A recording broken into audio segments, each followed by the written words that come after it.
the kitchen, chasing after the ant, but the ant got away and hid by the stove. Andy has just turned 4 years old. He has been reading for nearly 2 years, but he has deficits in language comprehension and expression and difficulty in relating to others. Andy is a child with hyperlexia. Children with the syndrome of hyperlexia have a precocious ability to read far above what would be expected at their chronological age. They have developed reading skills at an early age, essentially untaught, and read both by sight and phonetically. They have significant difficulty in understanding and using verbal language, or a significant nonverbal learning disability, and difficulty in reciprocal social interaction. Andy's mother recalls that his early development seemed typical. He walked at 10 months, and he got his teeth when he was supposed to, and he was always real active and wasn't ever real affectionate, but he seemed as normal as my first child. I don't have anything to compare him to, but he seemed as normal as any other little kid I'd ever seen. Andy's family documented his development with home videos. We didn't have contact with a lot of other kids, but when he was around them, he seemed interested. You know, at that point, most of the play is side by side anyway, but he was aware of them and he would make eye contact with them and take a toy away once in a while or something. And at 1 year old, how was Andy?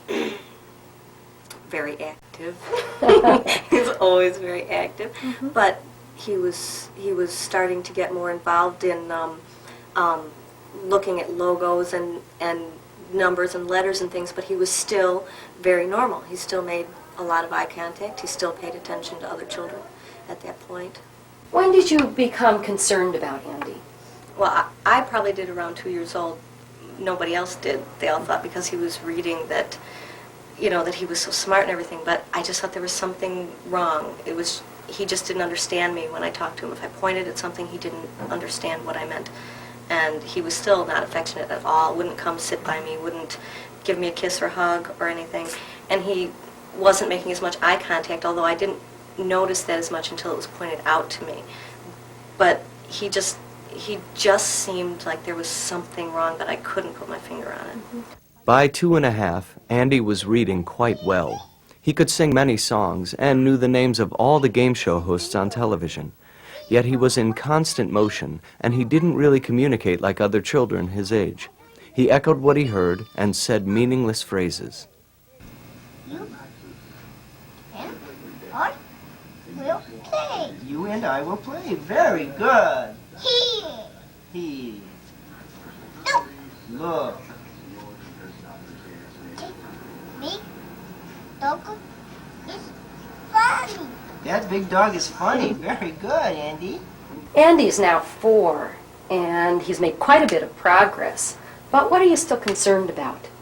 Well, we're still concerned about a lot of it. I mean, he has made a lot of progress, and we can see he's never actually stopped at just one point. He's always moved on.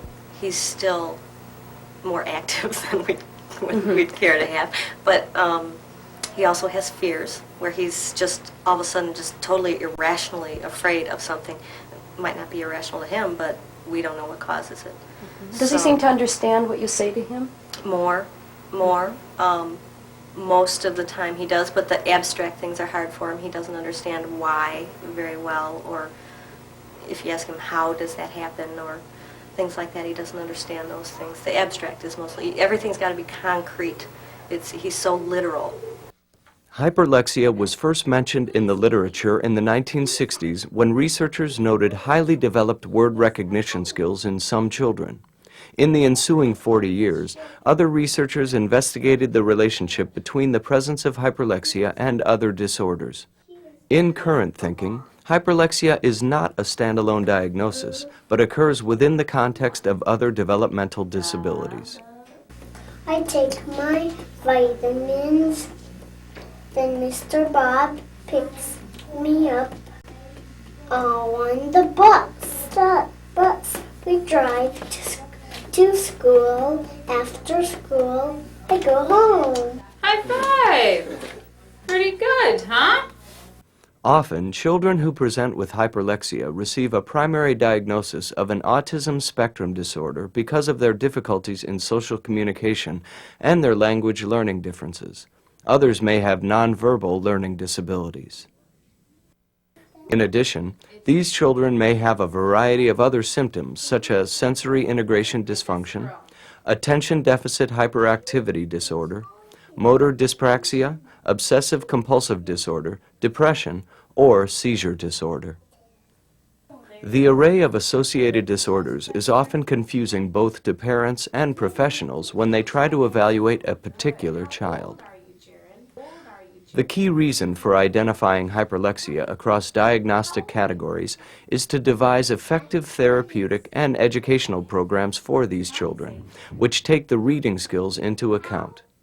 The precocious reading is not an isolated savant skill in most children with hyperlexia, but it is a powerful tool which can be used to develop language, to modify behavior, and to help the child make sense of the social world. Where do you live? We're in Westchester, Illinois. Westchester, Illinois. The question is often asked, do children with hyperlexia understand what they are reading? In our experience, they understand approximately as well as they understand language. Many children with hyperlexia have difficulty processing oral language. They may have difficulty using language for thinking and reasoning, and they understand concrete language better than abstractions or inferences. Reading can support language learning because it makes the language visual, and as language learning improves, reading comprehension also improves. Speech and language pathologists at the Center for Speech and Language Disorders have developed principles of language intervention which utilize the learning style characteristic of children with hyperlexia. These children often find it easier to understand visual material since it is more concrete. The written word provides a tangible representation of what should be said. It is best to keep the page layout simple, since the child may be distracted by the details. Is your person... There's a boy. Yes, my person is a boy. Children with hyperlexia who are on the autism spectrum often learn language via Gestalt processing and find it easier to remember phrases in patterns paired with written scripts. They derive meaning from the whole pattern rather than from individual words. They can be shown how to change the patterns by filling in words or by imitating scripts. Okay, so here's the question. Why do you use a flashlight? She is talking. Because it's... Talking here. Oh. Why do you have teeth? Where do you have teeth? Why do you have teeth? So you can... So you can eat. So you can... So you can shoot my food. Okay, sit back, please. Written schedules and lists of positively stated rules are concrete reminders. Lengthy verbal explanations may be confusing. Instead, give examples so that the child can see and hear the pattern. Number one. Picture cards. Pick the cards. Number one. Number two is play. A game. Play a game. Look at the pictures and get. Okay. Many children with hyperlexia find it easy to memorize rote phrases, facts, names, or math problems. They should be encouraged to learn whatever interests them and then shown how to apply this knowledge later. The E. Cake. Now the silent eagle's here. Oh, the silent E. I thought you were saying Ellen. Yeah, the silent E goes at the end, right? Yeah. Cake. Yeah. If you take the silent D out, it's cat. You're right. Children with hyperlexia may need help from written cues to formulate sentences. They often find it easier to organize their thoughts in writing or on the computer than to tell a story orally. They are then helped to move from the written language to the verbal language. What should we write a story about?